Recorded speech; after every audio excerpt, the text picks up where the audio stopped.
Law 19. Turn hoe-ins into dividends. I'm going from the ghetto streets to the executive suites, from the ghetto blocks to Wall Street stocks, from the sewer to an entrepreneur, from hoe tracks to the office facts. Pimp and kin. The life. When I was younger, my daddy always told me, "Son, don't go broke." It seemed like real simple advice, like common fucking sense. But like most knuckleheads on the streets, I didn't listen. I thought, I got this. I would go on the streets, put down a hustle or two, and spend my money as soon as I got it. Because I didn't save my money, I found myself deeper and deeper in the game, which led to stealing and eventually landed me in the joint. I met some of the smartest men while I was in jail, but there was one thing these motherfuckers had in common. As intelligent as they were, they, like me, didn't have a game plan, and that's what landed them there. One of the OGs in the joint was trying to get his shit together. He would always have a book in his hand. One day, I walked up to him and said, "Nigga, you think you so smart, don't you?"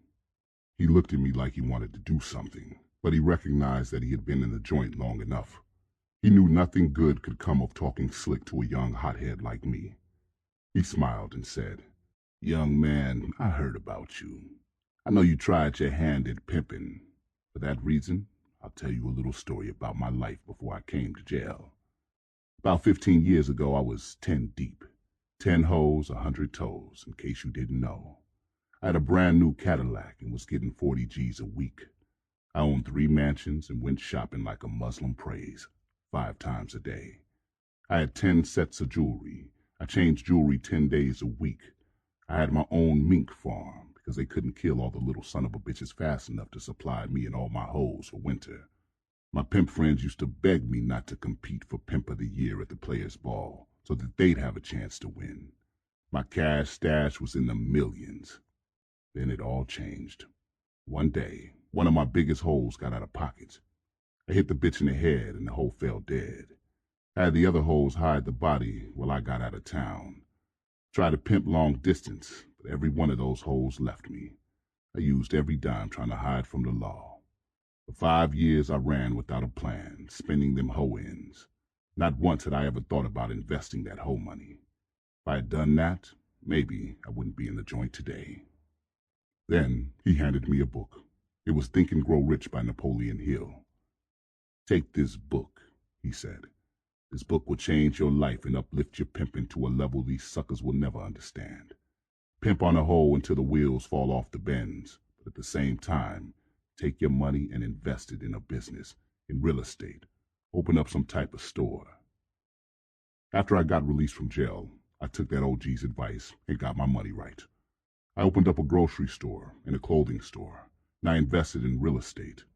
I started a film company and a management company. Now I'm an OG, but I don't have to go through the shit that OG went through.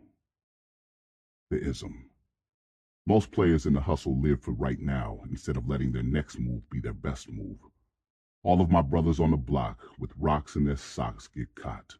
They sell that dope for 3 years and then do 30 in the joint. The smart move would be to make that money, take that money, and then flip that shit.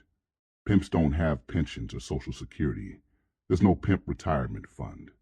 A pimp must turn hoe-ins into dividends. You can either pimp or die or invest and multiply. You need to have an end game. Turn your dollars into hoes so that your money will be working for you instead of you working for it. Have that money out on the track, breaking itself every single day. The wealth you have today can be gone tomorrow if you don't invest and prepare for the future. Even the Bible tells a story that concludes, "I tell you that to everyone who has, more will be given. But as for the one who has nothing, even what he has will be taken away." You not only have to avoid spending all your money, but even just saving it is not enough. You have to grow your wealth.